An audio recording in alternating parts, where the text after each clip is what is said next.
Vamos falar um pouquinho sobre a Parashat Yitro, uma Parashá muito interessante da Torá, que fala sobre a Aseret Hadevrot, fala sobre a maneira de conduzir o povo no deserto, fala sobre muitas coisas. Fala inclusive sobre a questão da halachá, né, como é que nós devemos trabalhar. Fala também sobre questões também de organização, então. Fala sobre liderança, fala sobre o respeito às pessoas que estão acima de nós, etc. Agora, uma dúvida que a gente tem, se você for parar para perguntar, não sei se você já se perguntou, mas eu já, por que será que a Parashat Yitro se chama Parashat Yitro? Por que logo no começo da Parashat tem ali a coisa que os Rabanim, os Chachamim, eles disseram que seria a coisa mais importante para colocar no início da Parashat? Muitos assuntos ali, podia ser na separação, podia colocar logo no início a Aseret Hadevrot, né, os 10 ditos, ou poderia ser qualquer outra coisa, né? Podia ser vários assuntos que tem ali. Podia ser também a vinda de Tzipporá, que é a esposa de Moshe, a vinda dos filhos, e podia colocar qualquer coisa de início, alguns pasukim na frente, alguns pasukim atrás, mas por que será que foi logo naquela divisão? E também por que a palavra Yitro foi a palavra escolhida para tema? A gente pode perceber um pouquinho algumas perguntas, além dessas aí, seja que a gente está falando de uma pessoa que seria um parente de Moshe, seria alguém mais relacionado próximo a ele, e a gente para pensar e pensa assim, puxa vida, Yitro não é israeli, né? Nós sabemos que Hashem ele faz uma aliança conosco, mas através também dos nossos pais, né? Logo na Torá vem dizendo, eu formei uma aliança com Avraham, com Yitzhak, com Yaakov. Há uma relação de Hashem com relação à nossa família. Se a gente for parar para analisar ainda mais, Hashem fala que faz misericórdia até 1000 gerações daqueles que me amam e guardam as minhas mitzvot. Né? Olha só o quanto a relação familiar é importante para Hashem Kadosh Baruch Hu.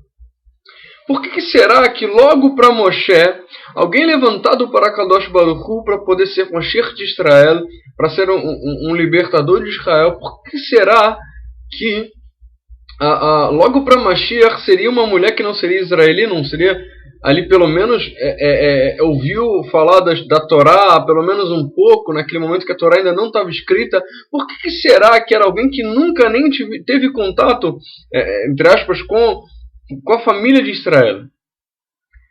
A gente vê, pela interpretação dos Midrashim dos nossos Rabanim, que Yitro era um dos conselheiros de Paró. Ao contrário dos outros conselheiros, Yitro simplesmente discordou e falou, eu vou ali no mercadinho e já volto. E depois nunca mais voltou para Paró, né? A gente tinha discordado. Agora, ele dizia, não, isso está errado, você mandar matar as crianças de Israel e tal. Está errado, vou embora. E foi embora.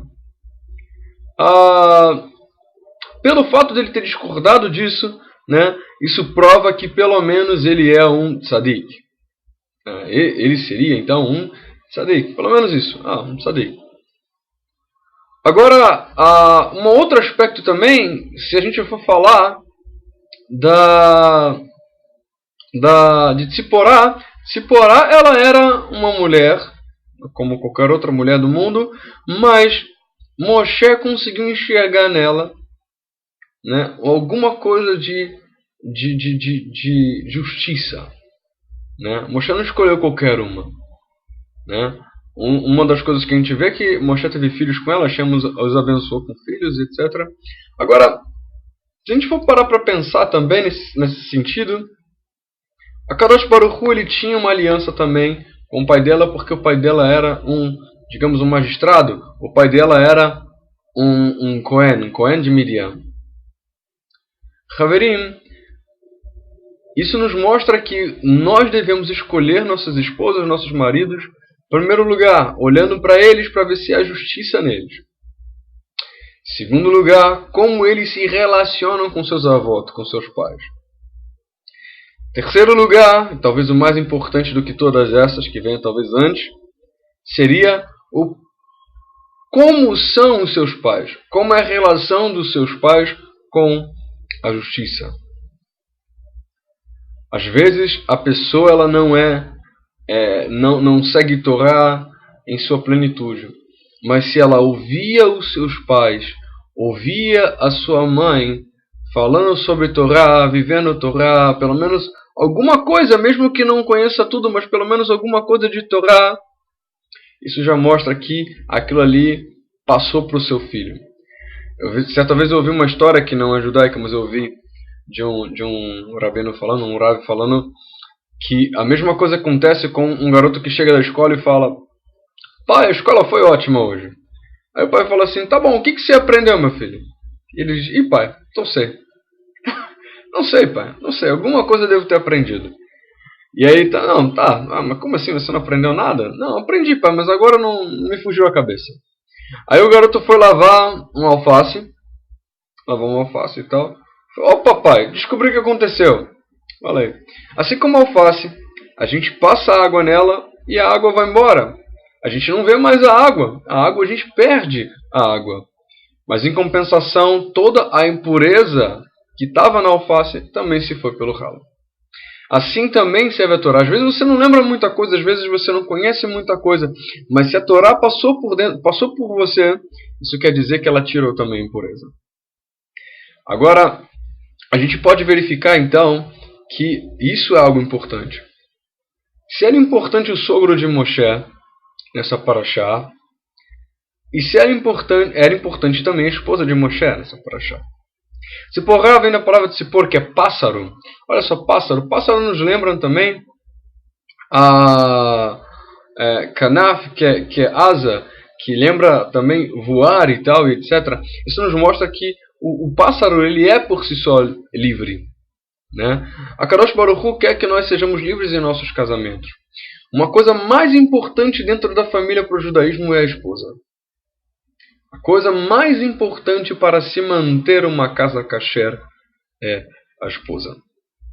A esposa, dizem os nossos rabanim que a esposa ela traz resultado de parnassá para casa. Né? Os filhos também, mas a esposa é um elo fundamental para parnassá. Parnassá é sustento. Quando a gente vê em aramaico, a palavra é tvuá. Tvuá significa sustento. Ao contrário, ela é achavut. Achavut é amar, ou amor. Então, Haverim, todas as vezes que nós tratamos a nossa esposa, nosso marido com amor e com respeito que lhes é devido, né, e com zehut, com o mérito que eles merecem, né, não é só você amar de ter sentimentos bons, mas você respeitar. O marido, antes de comprar alguma coisa, consultar sua esposa antes de comprar alguma coisa, consultar o seu marido, não desrespeitar, não humilhar, não, entre aspas, não corrigir e não dar uma bronca e nem nada que possa humilhar o seu cônjuge na frente de outros. Fazendo isso, você está honrando, está praticando o verdadeiro amor com essas pessoas. E sendo assim, quando você vai com amor, retorna para você também a sua parnassá, o seu sustento. Então, Haverim, Tvuá, Achavut, significa que todas as vezes que vai a Achavut, volta para Parnassá. Né? Hashem vai honrar você, esposa, você marido, no momento em que o respeito, né, o kivud, vai ser posto à prova com relação a você, sua esposa, você, seu marido, e assim por diante. Né? Que nós possamos entender que a família é algo central e principal em nossas vidas. Que Bezrat Hashem, isso seja uma verdade em nossa vida. Shabbat Shalom e Shavua Tov.